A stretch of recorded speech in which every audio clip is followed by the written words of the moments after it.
On for 5 minutes, sir.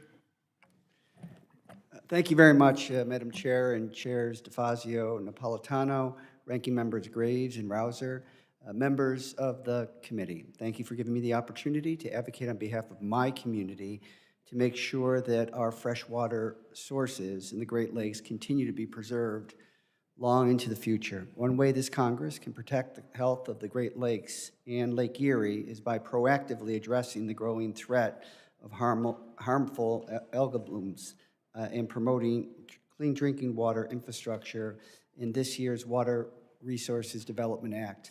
Harmful algal blooms are caused by non-point source pollution like nutrient runoff. They create dead zones where plants and animal life cannot survive.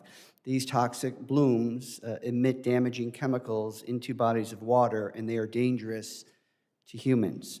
In 2014, an algal bloom in western Lake Erie near Toledo, Ohio, shut down the city's drinking water system for 2 complete days. Algal blooms have been spotted in eastern Lake Erie as well, near Presque Isle and Erie, Pennsylvania, 90 miles from Buffalo. The Army Corps has conducted pilot projects to fight algal blooms in Florida, as well as smaller lakes across New York State. But we need to take seriously the threat algal blooms pose to the health of one of our continent's largest sources of fresh water. This committee and this Congress should take this threat seriously and put forth resources to proactively address it. I have proposed language to begin this work at Lake Erie, and I respectfully request this committee include that proposal in your bill. I also urge this committee to fortify the infrastructure that our communities rely on to deliver clean drinking water. As water infrastructure ages, maintenance becomes a larger component of local government budgets. For example, the Colonel Ward Pumping Station and Filtration Plant is a critical piece of the city of Buffalo's drinking water system, a historic engineering achievement.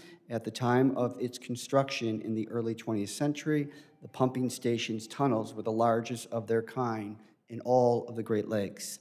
Lake Erie's waves and ice have damaged the seawall protecting the pumping station and the adjacent Ralph C. Wilson Jr. Centennial Park, which is undergoing a renaissance of its own. The Army Corps has done good work to repair the north section of the seawall. I hope their work can continue at the southern piece to reinforce protection to the pumping station and park. I urge my colleagues to support these efforts to reinforce the progress we've made on the Great Lakes and protect our drinking water infrastructure. Thank you, and I yield back.